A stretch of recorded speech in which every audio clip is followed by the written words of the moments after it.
Hello everyone, welcome to the introductory part of the full stack web development. This video is going to contain all what you're going to do throughout the full stack web development program. First of all, we're going to look at what is full stack web development.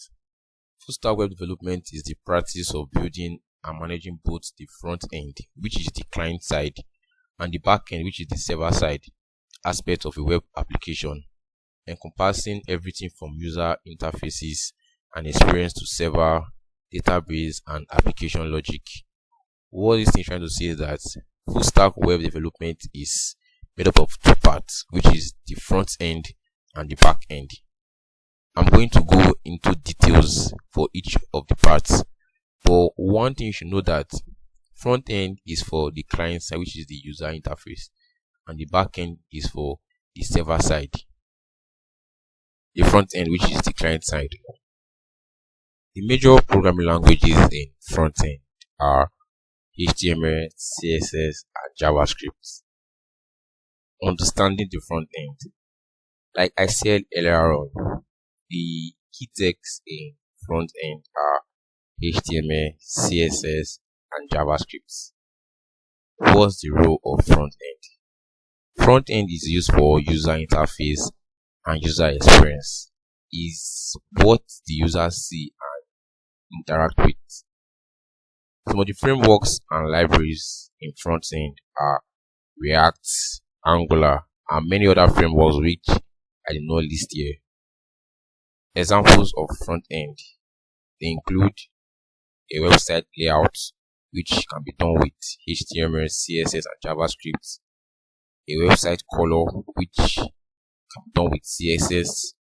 Buttons, which is done with HTML and CSS for coloring.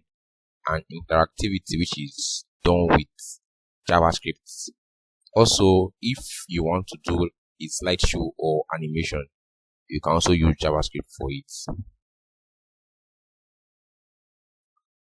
Let's dive into the server side, which is the back end. Understanding the back end.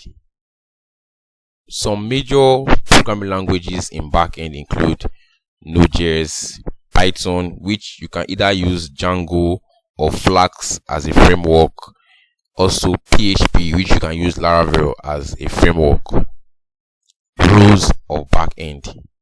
There are many different rules of back end, but I chose to categorize them into these three rules, which are server logic, database management, and application functionality. Sometimes people want to specialize themselves into different aspects. For example, some people will be like they want to only know everything about server logic, some database management, some application functionality, while some will be like they want to know all three. It depends on what you want and what you are good at. Also, databases for backend. There are two types of databases. They include relational database and non-relational database. I don't want to go details about that, but one thing you should know that an example of relational database is MySQL, while for the non-relational database is MongoDB. Examples of backend include user authentication, which are your login, your logout, change password, user registration, data processing, and server communication. Here are some additional tools and technologies we're going to use throughout the course of this program. They include Git, GitHub, and VS Code. We are going to learn how to install all three of them. We are going to learn how to create an account on GitHub and how to connect our GitHub to our VS Code. We are also going to learn how to push and pull our code from GitHub to VS Code and many other functionalities. Well, this brings us to the ending of the introductory video on full stack web development. Even if you have no experience at all in full stack web development. Don't be afraid. We are going to take this course step by step. Well, I wish you all happy coding.